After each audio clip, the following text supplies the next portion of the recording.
एक बार की बात है, एक गांव में सर्कस का शो होने वाला था और गांव के सारे बच्चे वहां जाने के लिए बेताब थे। उन्हीं बच्चों में से दो बच्चे थे जिनका नाम था मोनू और सोनू।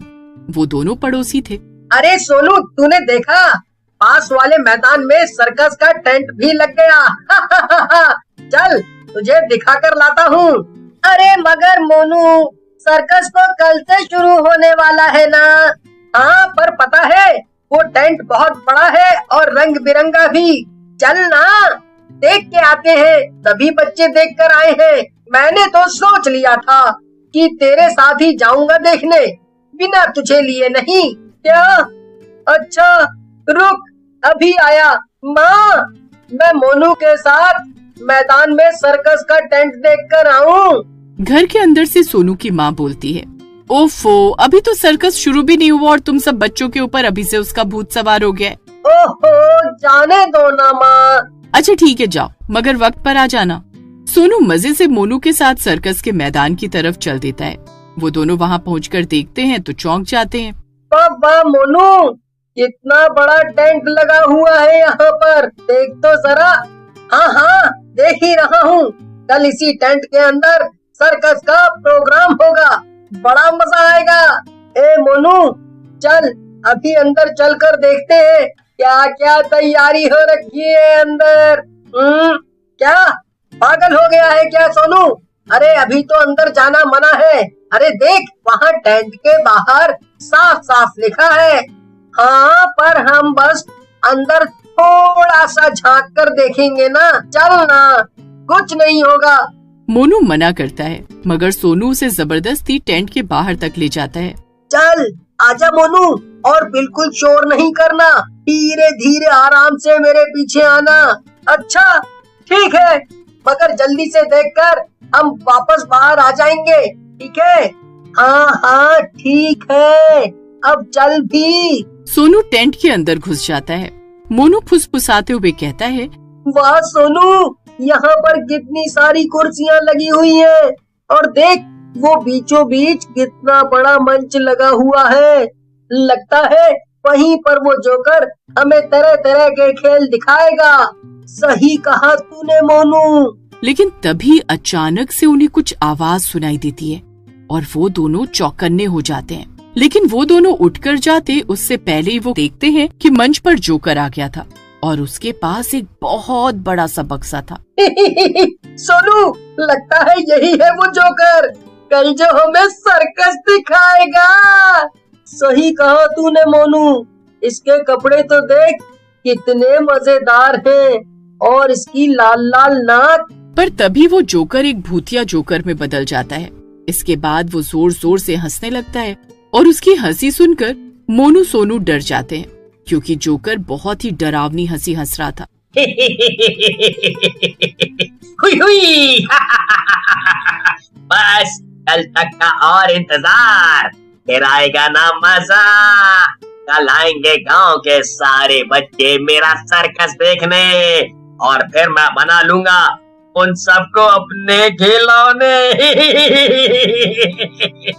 ये भूतिया जोकर आखिर क्या बोल रहा है? मुझे भी कुछ समझ नहीं आ रहा सोनू। तभी जोकर दोबारा कहता है, चलो अब जाकर कल की पूरी तैयारी कर लेता हूँ।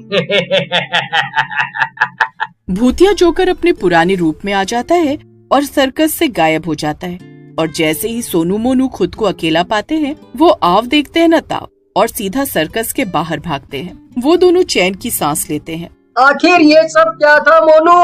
वो तो एक भूतिया जोकर निकला। भला ये कैसे मुमकिन है? सही में मोनू, यानी कि ये सर्कस एक भूतिया जोकर का है, और अगर वहाँ पर गांव के बच्चे गए तो वो जोकर उन सब के साथ कुछ कर देगा। हाँ मोनू, तो तू समझ गया ना हमें क्या करना है? हाँ, बहुत अच्छे से सोनू। हमें कल घर में ही चुपचाप बैठना है और बाहर बिल्कुल भी नहीं निकलना। क्या? अरे नहीं मोनू, हमें सबको सतर्क करना पड़ेगा और सभी बच्चों को वहाँ उस सर्कस में जाने से रोकना पड़ेगा। क्या? अरे पर सोनू, हमारी बात भला कौन सुनने वाला है यहाँ? वो सब सर्कस में जाने के लिए इतना फिर क्या था, मोनू और सोनू एक एक करके गांव के सभी बच्चों के पास जाते हैं। ये क्या कह रहे हो तुम सोनू मोनू? क्या सच में? फिर तो हम सबको घर पर ही रहना चाहिए। एक एक करके सभी बच्चे घर पर रुकने को मान जाते हैं। ये देखकर मोनू सोनू भी राहत की सांस लेते हैं। देखा सोनू, कितना आसान था। चल अब घर चले और परसों तक घर के बाहर नहीं निकलेंगे। मोनू सोनू अपने घर चले जाते हैं। अगले दिन सुबह 11 बजे से सर्कस शुरू होने वाला था और सभी बच्चे अपने अपने घरों में थे। उधर सोनू के घर पर। क्या बात है सोनू, कल तक तो तुम सर्कस जाने के लिए बहुत उत्सुक थे और आज घर में बैठे हो, क्यों? सोनू कुछ कहता उससे पहले ही अचानक से कोई सोनू के घर का दरवाजा पीटने लगता है। अरे अब कौन आया? रुक सोनू, अभी देख कर आती हूँ। सोनू की माँ जैसे ही दरवाजा खोलती है वो देखती है कि बाहर वही जोकर खड़ा था। मैं आपको मेरे सर्कस का न्योता देने आया हूँ और सोनू को लेकर जरूर आइएगा। और अचानक से सोनू की माँ जैसे उस जोकर के वश में हो जाती है। ठीक है, मैं अभी सोनू को सर्कस लेकर जाती हूँ। जोकर वहाँ से चला जाता है।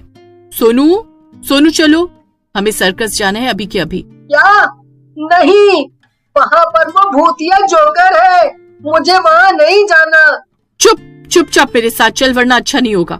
सोनू की माँ उसे घसीटते हुए घर के बाहर ले जाती है और सोनू जोर जोर से चिल्लाने लगता है, मोनू बचाओ मुझे। लेकिन तभी वो देखता है कि मोनू की मम्मी भी उसे घर के बाहर खींचकर सर्कस की तरफ ले जा रही थी। तभी सोनू मोनू देखते हैं कि सारे ही माता पिता अपने बच्चों को जबरदस्ती सर्कस ले जा रहे थे और ऐसा लग रहा था कि वो सब होश में नहीं है। सोनू और मोनू की मम्मियाँ भी उन्हें सर्कस ले जाती हैं। मोनू, ये सब क्या हो रहा है? हमारी मम्मियों को क्या हो गया आखिर? ये सब हमें क्यों ले आई यहाँ पर? जरूर ये सब उस भूतिया जोकर ने ही किया है सोनू। अब तो हमारा खेल खत्म। अब क्या होगा? क्या हम सब मारे जाएंगे? नहीं मोनू, तू डर मत। सबसे पहले तो हमें अपनी मम्मियों को ठीक करना होगा। मगर कैसे? ना तो वो हमें यहाँ से बाहर जाने देंगी, ना कुछ और करने देंगी। सोनू मोनू कुछ और कहते उससे पहले स्टेज पर वो जोकर दोबारा आ जाता है और इस बार उसने अपना भूतिया अवतार ले रखा था।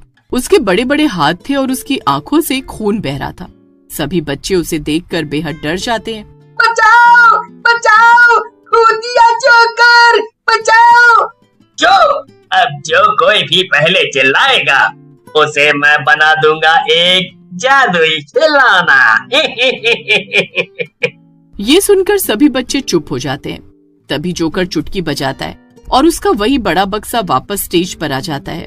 जोकर आगे बैठे कुछ बच्चों को अपने पास बुला लेता है और डरते डरते स्टेज पर चले जाते हैं। वो भूतिया जोकर अपने हाथों से कुछ जादू करता है और वो सभी बच्चे बॉल में बदल जाते हैं। ये देखकर सभी बच्चों के साथ साथ सोनू मोनू भी बहुत डर जाते हैं। इसके बाद वो जोकर अपने बक्से को खोलता है और बॉल को उसमें डाल देता है। जोकर सोनू मोनू की तरफ देखकर इशारा करता है। वो सोनू मोनू और उनके बगल में बैठे दो बच्चों को स्टेज पर बुला लेता है। सोनू और मोनू उन दोनों बच्चों के साथ स्टेज पर पहुंच जाते हैं। पहले जोकर बाकी दोनों बच्चों के ऊपर जादू करता है और उन्हें साइकिल के एक टायर में बदल देता है, लेकिन मोनू का ध्यान सिर्फ उसके बक्से पर था। थोड़ी देर में जोकर रुक जाता है और अपना बक्सा खोलकर उस टायर को बक्से में डालकर बंद कर देता है। जैसे ही सोनू और मोनू की बारी आती है, लेकिन जोकर कुछ कहता उससे पहले ही मोनू सोनू को इशारा करता है और जल्दी से जाकर वो बक्सा खोल देता है। सोनू इशारा समझ जाता है और जल्दी से जोकर को बक्से के अंदर डाल देता है। जैसे ही बक्सा बंद होता है, सारे माता पिता वापस से होश में आ जाते हैं और सारे बच्चे राहत की सांस लेते हैं। आखिर ये सब हो क्या रहा है? अरे मम्मी, आज तो मैं खिलौना बनते बनते बचा। मगर बाकी के बच्चे, उनका क्या हुआ? आंटी, हम उन बच्चों को तो नहीं बचा पाए। उस जोकर ने कहा था जो भी उसके जादुई बक्से में जाता है वो वापस कभी बाहर नहीं आ पाएगा, इसीलिए हमने उसे अंदर ही धकेल दिया और अब वो बक्से में कैद हो गया है।